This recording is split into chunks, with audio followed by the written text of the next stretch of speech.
El Paso, 2003. You are 24 years old and the world is organized correctly. There are people who break the law and people who enforce it, and you are in the second category, and the distinction is clean and permanent. You have a government laptop, a desk with afternoon sun that kills the screen after 2 o'clock, and a supervisor named Hargrove who tells you on your third week that you're the best analyst he has had in a decade. You believe him. You are right to believe him. You build network maps. Mid-level distributors, Juarez to Phoenix.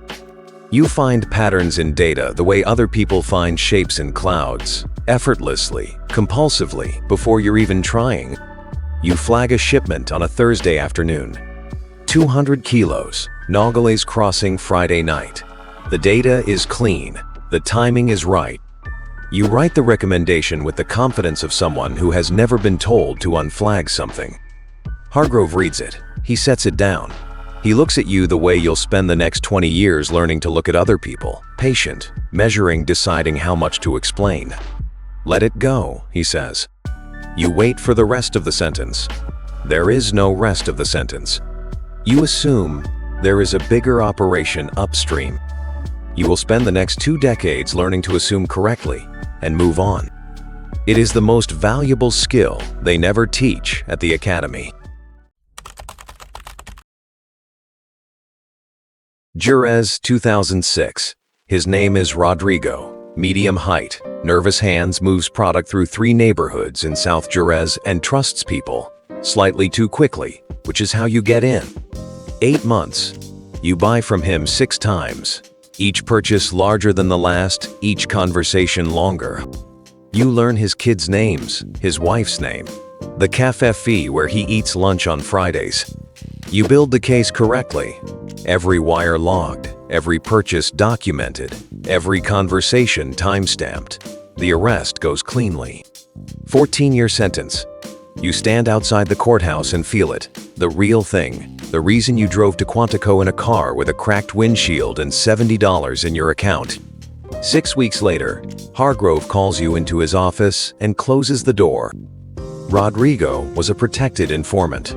Nobody told you because nobody thought you needed to know. The case has been quietly appealed, quietly resolved, quietly filed in a cabinet in Kansas City that you will never find. Rodrigo will be out in 18 months. You sit there for a moment. Welcome to the real job, Hargrove says.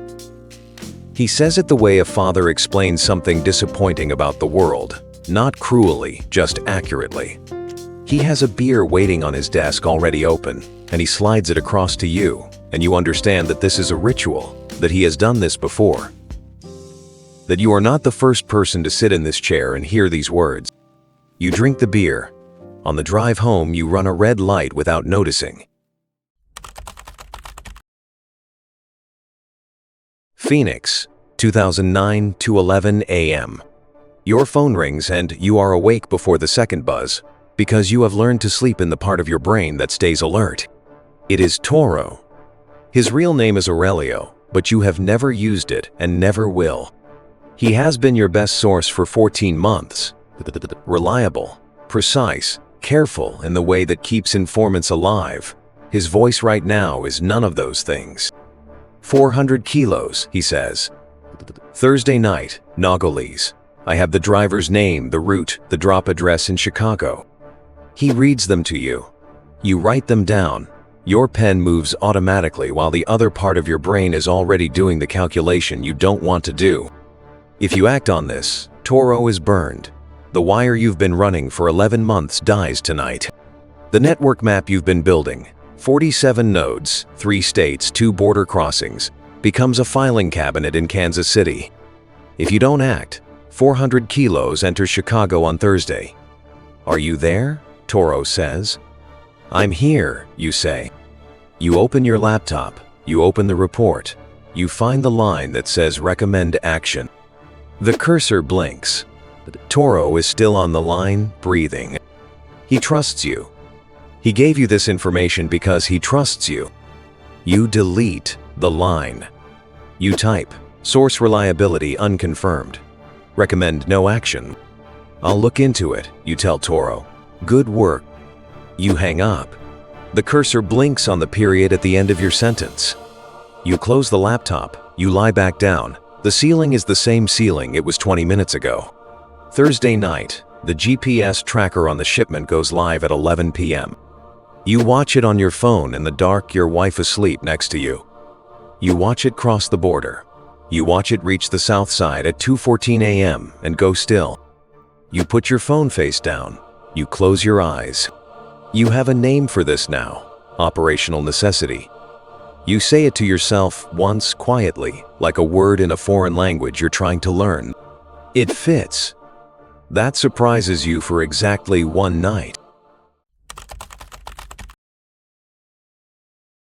Baltimore, 2011. The meeting is 11 minutes long. 80 kilos of cocaine. Monitored, documented, GPS tagged. Allowed to enter Baltimore under your authorization. You watch it move in real time. A stash house in Pigtown, a transfer point in Dundalk, a distribution network that branches into Pennsylvania, Virginia, New Jersey. You watch the web light up node by node like a city, seen from altitude. The prosecution that follows is the largest in your region in a decade. 41 arrests, 3 major suppliers, 2 additional networks you didn't know existed until the 80 kilos led you there. You are promoted. You deserve the promotion. The math worked. You manage a team of 8 agents now. 2 of them, Chen and a kid named Vasquez, who reminds you of yourself at 24, flag things you used to flag. You sit with them. You are calm, thorough, patient. You explain the operational picture. You explain the math. You watch their faces go through the sequence, confusion, recalibration, something that isn't quite acceptance but will become it. You buy them a beer. You say, "Welcome to the real job." You say it kindly. You mean it kindly. That night, you sit in your car in the parking garage for 4 minutes before you start the engine. You're not sure why. You start the engine and go home. Mexico City, 2013. A restaurant near Polanco. No recording devices, no backup. The man across from you is not a federal agent. He is not technically a criminal. He is the thing between those 2 categories that has no clean name. He sets a photograph on the table. 43 bodies found in a mass grave in Michoacan, CJ last month. This is what the alternative looks like, he says. He explains it without apology. The Sinaloa Federation controls 40% of U.S. drug imports. They have leadership with institutional memory, informal agreements, negotiated limits. CJN has none of those things. CJN is burning towns. If Sinaloa falls, CJN fills the vacuum, and there is no ceiling on the violence. He slides a second photograph across. This one is a routing map, interdiction schedules, patrol windows. The kind of operational picture that would let Sinaloa stay 3 steps ahead of both rivals and law enforcement simultaneously. He wants your division's intelligence infrastructure. In exchange, Sinaloa's network management will keep CJN contained in 3 states. You look at the photograph of 43 bodies. You look at the routing map. There is no recorder. There is no backup. There is no document that will ever reflect that this conversation happened. If you say yes, you will say it only once. In this room, to a man whose name you do not know. You say yes. On the drive back to the embassy, you keep the windows up even though it is hot. You tell yourself you are managing violence. You tell yourself the 43 bodies in that photograph are the argument, and you are correct. And the correctness of it sits in your stomach like something you ate too fast. Bogotá, 2015. First contact with El Contador. You have been reading his file for 2 years before you hear his voice. The call is intercepted, 11 seconds, routing through 3 countries before your analysts catch it. He says 4 words in Spanish that mean nothing out of context, but the voice print matches. After 2 years of wire transfers and shipping manifests and dead drops and $4 billion in asset seizures, you finally have a voice. You play it 4 times. 6 days later, a message comes through a cutout in Panama City. El Contador wants a call. Direct, one time. Washington says yes before you finish the sentence. The call lasts 9 minutes. He speaks carefully, formally, like a man dictating a contract. His network will continue providing intelligence, names, routes, banking architecture across 11 countries. In exchange, his shipments move untouched. Not monitored, not flagged untouched. You already know the terms. You've been operating under a version of this arrangement since before you took this post. Your predecessor built it. His predecessor inherited it from someone else.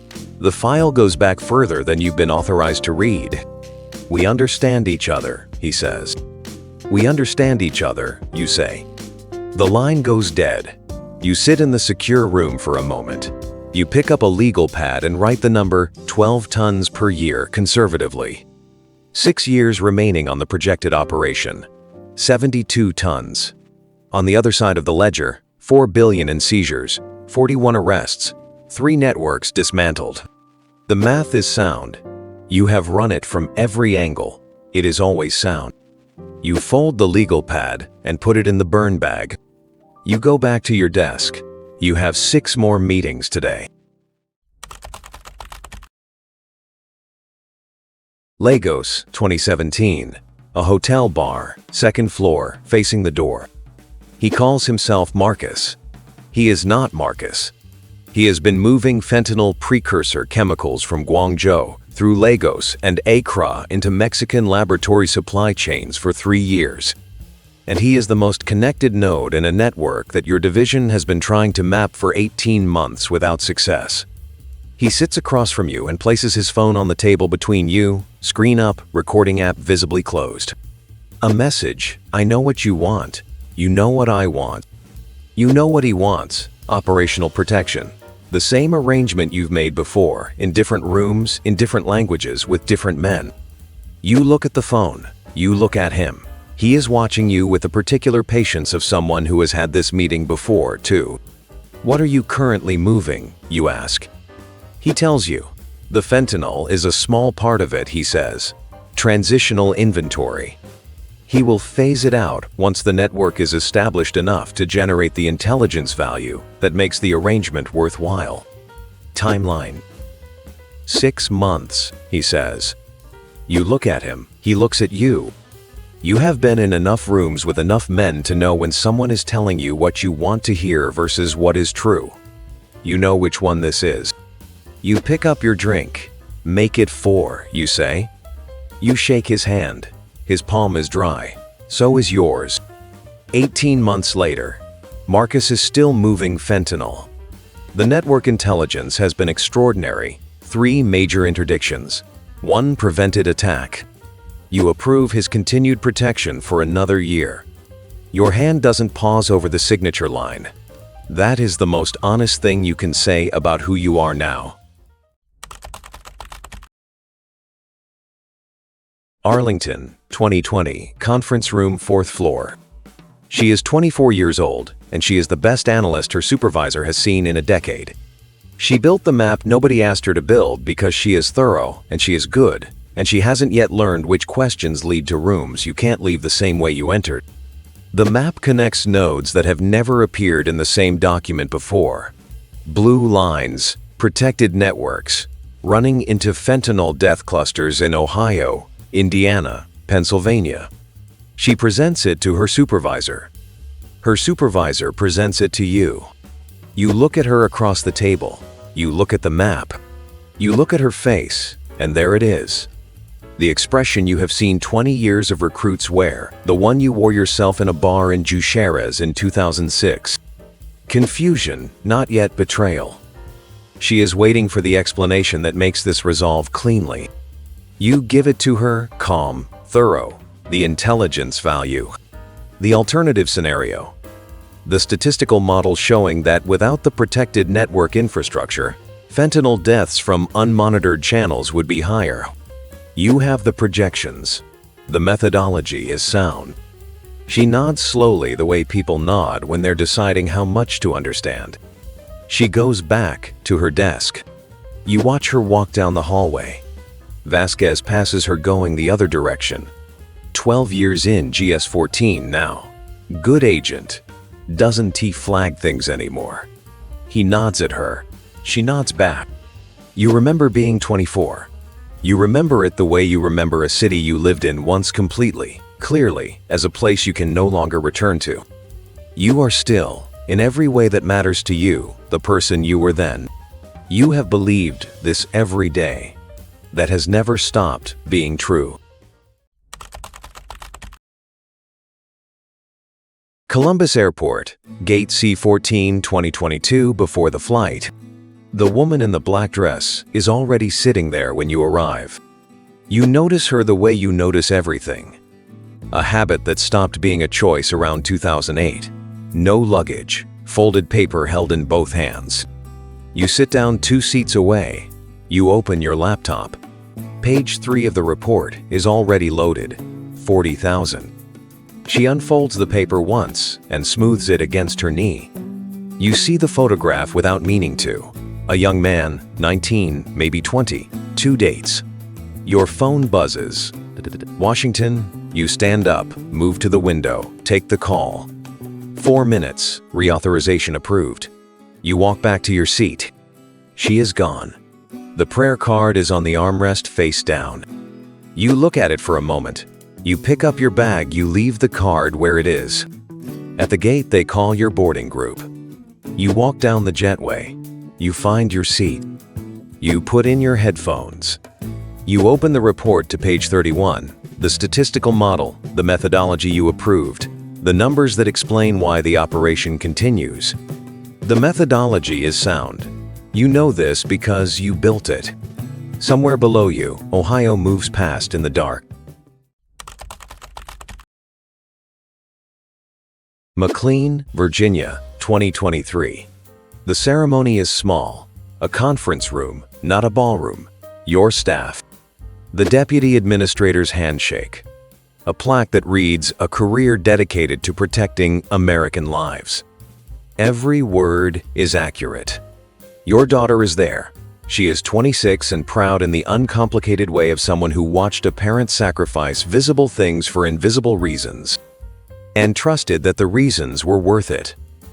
She is right to trust that the reasons were worth it. After you drive home on Route 123, the billboard is still there. It has been there for 2 years now. The mother, the son. He was 19. Fentanyl took him in 4 hours. You stopped flinching at it 14 months ago. You want to be precise about that. The signal is still there. You receive it clearly every morning. You have simply become efficient at receiving it and continuing to drive. You pull into your driveway. The dog comes to the fence. Normal things. Real things. Somewhere in Culiacan, a man your division has protected for 11 years is loading trucks. Somewhere, those trucks cross a border your agency monitors. Somewhere downstream, in a parking lot, or a dorm room, or a house in Columbus, or Indianapolis, or a dozen other cities on a dozen other Tuesday nights, a transaction happens, and a person who doesn't exist yet in any file anywhere makes a choice that isn't entirely their own. The operation continues. Someone will inherit it. Omayan Young, thorough, the best their supervisor has seen in a decade.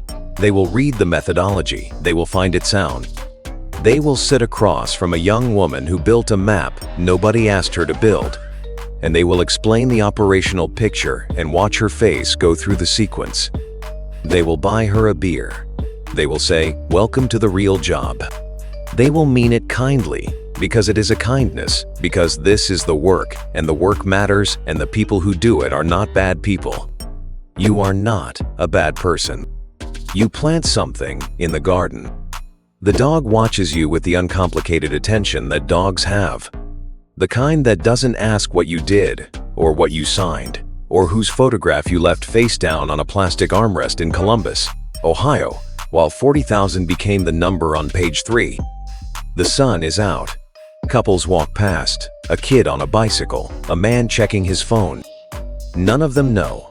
None of them will ever know your name, your division, the blue lines, the math, the rooms. That is the point.